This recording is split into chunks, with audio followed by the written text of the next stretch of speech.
যতই আমরা বড় হতে থাকি ছোটোবেলার স্মৃতিগুলো যেন আমাদের ততই টানতে থাকে।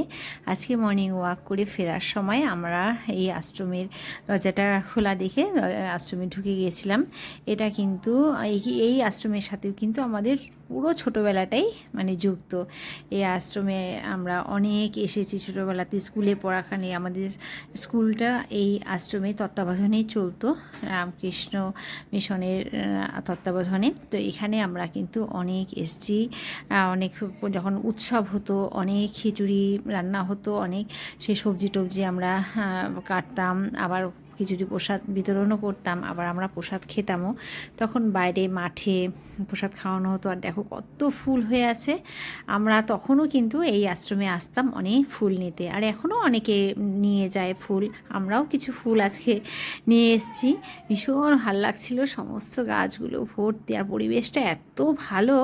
তখনও ছিল একদম শান্তশিষ্ট, যেরকম শান্তির পরিবেশ এখনও ওরকমই আছে পরিবেশটা, খুব ভাল লাগছিল।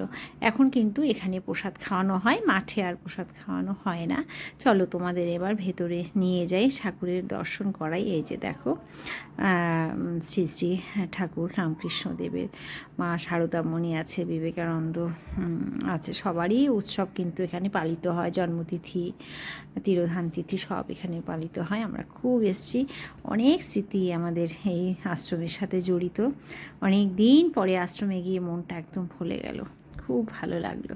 তোমাদের কেমন লাগলো অবশ্যই তোমরা জানাবে, আমার তো খুবই ভালো লাগলো।